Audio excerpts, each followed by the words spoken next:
I've already seen a lot of thumbnails for other reviewers who have reviewed this movie, and let's just say mine's probably going to resemble that same tactic. So, a lot of smiles for everybody. So, Smile 2 is the sequel to Parker Finn's 2022 horror movie Smile. He also writes and directs this film as well.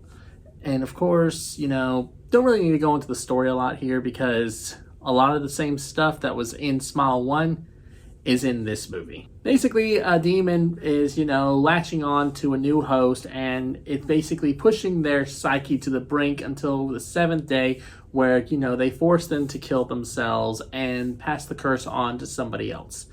I mean, that is essentially, Smile in a nutshell. And that is what Smile 2 is.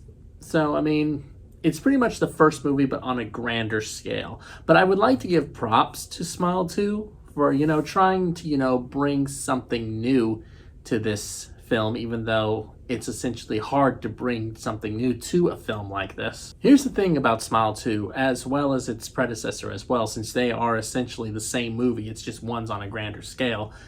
It's the fact that it isn't just the creepiness vibe that this movie gives that makes you entertained by it. It's the fact of, playing with the person's psyche. Now, we know this person is cursed. We see them cursed, and we know that their psyche is being pushed to its limit because they don't know what's real and what's not real. We, the audience, see that. But the fact of the matter is that this demon is secluding everybody from this person, and no one believes this person is cursed because they can't see anything. And it's interesting to watch a movie like this where someone is at the top and becoming, they're at normality and then basically just driven down into insanity by this thing. And I mean, we see it, but the audience doesn't see it. I mean, we, the audience, see it, but the people around them don't see it. And that just pushes it even further because not even we know what's real anymore. Let's first talk about Naomi Scott here. I mean, she is the main star of this movie and the one who really makes this movie work. Because, I mean, I'm pretty sure it seems like she read the script and saw that a lot of the stuff from the first movie was in there, but she seemed to bring like her own, vibe to this film. The fact that she is this pop star and recovering drug addict, of course, and now when she's trying to get ready for a tour and everything, and that's when this thing latches onto her and she starts going crazy. And the fact of the matter is that plays very well, of course, in the media world because everyone knows that she's a recovering junkie. So no one actually believes her or even comes to the thought of even thinking that this is happening to her.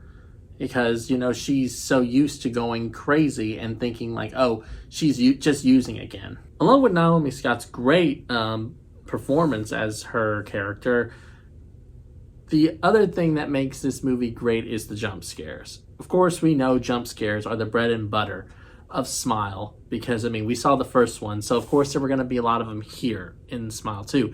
But the thing about the jump scares here is that they're like at the right mark where they're not overdone, but they're also cleverly put into the right spot because we know that they're coming. We know something's about to happen in this scene, but even knowing that, the jump scares still get us. I'll even admit, I knew a lot of these jump scares were coming, and they still made me jump. But, even though a jump scare is coming, and it still gets you, in my opinion, that is still a good jump scare. Essentially, the biggest flaw, though, with this movie is the third act, because the third act, it really takes this movie over the edge, like over an edge that it didn't need to go. I mean, remembering that first Smile ending, it was good.